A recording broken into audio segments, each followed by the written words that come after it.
One identity in an individual with dissociative identity disorder can be dramatic. As much as the difference between you and me, the identities have different IQs. They have different physical strengths.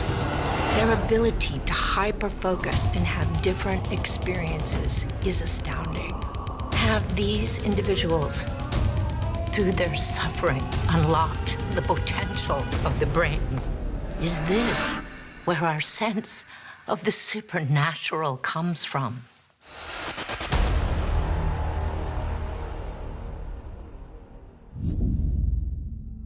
What if a person with DID thought one of its personalities was supernatural? Would they have supernatural powers?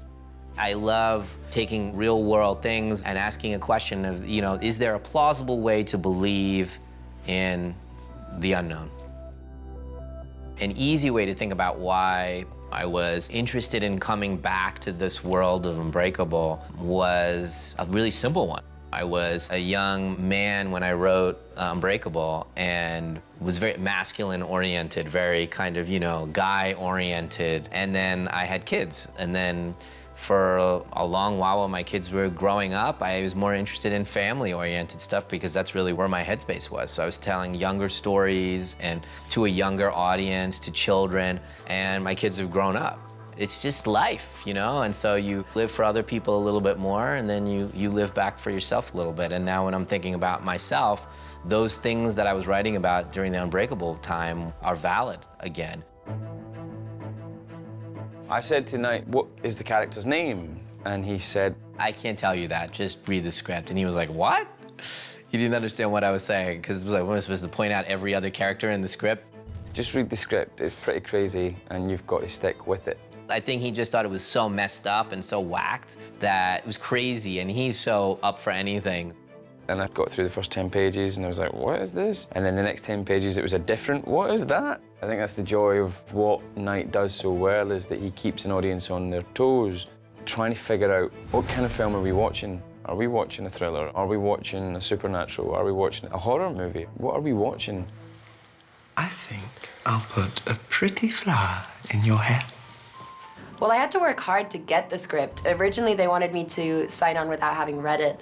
I was like, please let me read the script. And I read it on the plane ride, pretty much coming to Philadelphia. Everything about the script was top secret. I was texting Haley, tell me what happens, and she was saying, no, I can't. I want you to be surprised yourself. Once I got the script, it was way more screwed up and creepy than I could have ever imagined. It was great to read because I had no clue what to expect. Haley. You're just left on a cliffhanger at the end of each page, just wanting to know what's going to be the outcome of all of this. Where's this going to go? And it goes in ways you would never expect. You're saying that you're not going to fight with everything in you? You know the only chance we have is if all three of us go crazy on this guy. Claire is really the leader of the group that's saying things like, we need to fight him, we need to escape, we can do this, we can all get together and get out of here, like this isn't the end. Marcia kind of looks to her as that leader in this really, like, screwed up time. I was shocked and amazed, and I loved my character, and I could find a way into her, and I could understand the way that she was feeling about things, and I could also really relate to how she was so much of an outsider and how she just didn't fit into the situation. Dr. Fletcher is a very one-pointed person. She's very committed to her work with her patients. Well, can we sit down and talk? I'm in a real hurry. I feel it's important that we talk, and I make sure that you are okay. She has dedicated her whole life to that work. She has some very cutting-edge perspectives about who her patients really are, and that they really are at the edge of the evolution of mankind in so many ways. Who are you? The ambiance on set is marvelous. It's just so family-oriented, and even if things are going wrong, everyone's pretty relaxed. Ah, someone get her off me! We make jokes and stuff. I do a lot of eating a lot of fruit snacks and yummy wraps that the beautiful, crafty ladies make us, which, takes our mind off the terrible stuff we're going through as our characters. You know, you come into work and you're not thinking, oh, this is this good scene where we're smiling and happy. It's like, okay, and we're back in that mode. We're back in the mode of like all of us like crying and shivering. And for me anyway, I have to laugh and I have to have fun.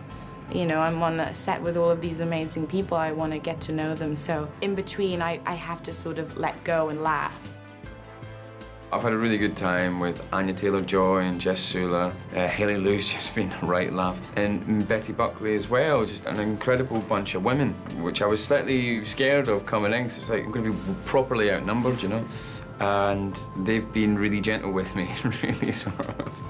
They've really been sensitive to the fact that I am the lone male.